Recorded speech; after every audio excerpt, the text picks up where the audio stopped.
এখন কালি কলমের শিক্ষা বাড়ছে, কিন্তু মানুষ অমানুষ হয়েছে। এখন আর মানুষ কোনো মানুষ নাই, দেশ কোনো দেশ নাই, সমাজ কোনো সমাজ নাই। যদিও তখন শিক্ষা কম ছিল, এটাকে বলে কি একাডেমিক শিক্ষা কম ছিল, কিন্তু মানুষ মানুষ ছিল। এখন কালি কলমের শিক্ষা বাড়ছে, কিন্তু মানুষ অমানুষ হয়েছে।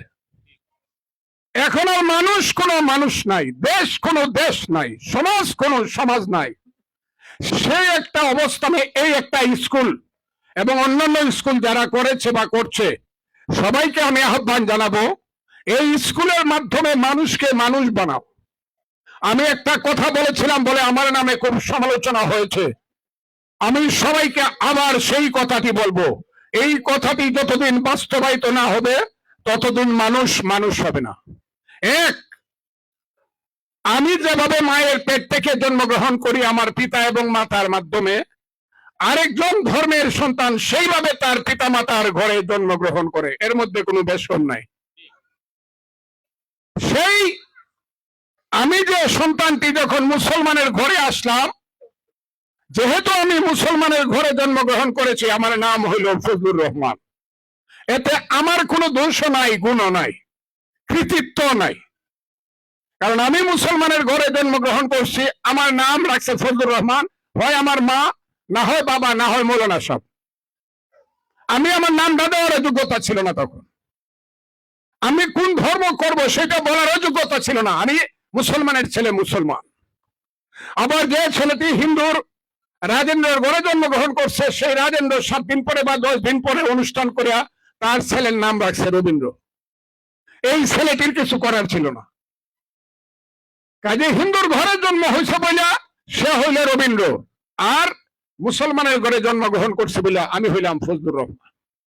কিন্তু আমরা উভয়ই মানুষ, আমরা উভয়ই মানুষ। শোনো হে মানুষ ভাই, সবার উপরে মানুষ সত্য, তার উপরে নাই।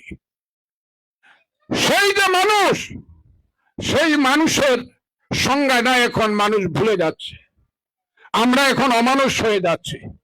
আমরা কিছু মানুষ ঠিক করতেছি, যখন এই দেশেতে কেউ ছিল না, ওই যে কয় যখন তোমার কেউ ছিল না তখন ছিলাম আমি। এই দেশে যখন মানুষের কথা বলার কেউ ছিল না, যখন সব মানুষকে অমানুষ করে ফেলানোর চেষ্টা করা হয়েছিল, গত 1 বছর একটা মানুষ কথা বলছিল জীবনের রিস্ক নিয়ে। এটা আপনারা বড় করে বলতে পারবেন, আমার বাড়ি জয়সিদ্ধি, আমার জয়সিদ্ধির সন্তানের নাম ফজলুর রহমান। সেই মানুষটি বলেছিল আমি মানুষের ঘরে জন্মগ্রহণ করেছি, কারি আমি মানুষ, আমি মানুষ। যখন এই দেশের স্বাধীনতা ভুলিয়ে দেওয়ার চেষ্টা করা হয়েছিল, যে দেশে কোনো যুদ্ধ হয় নাই, আমি মুক্তিযোদ্ধা, নবী হোসেন মুক্তিযোদ্ধা, আমার স্ত্রী মুক্তি শহীদ মুক্তিযোদ্ধার বোন, এখানে আরো মুক্তিযোদ্ধা আছে, এখানে অনেক মুক্তিযোদ্ধা জয়সিদ্ধিতে সারা এলাকাতে আছে। যুদ্ধ করে করে আমরা দেশ স্বাধীন করেছি। আমার মা ইজ্জত দিয়েছে, আমার মা জীবন দিয়েছে, আমার বাড়ি পুড়ে ছারখার হয়েছে।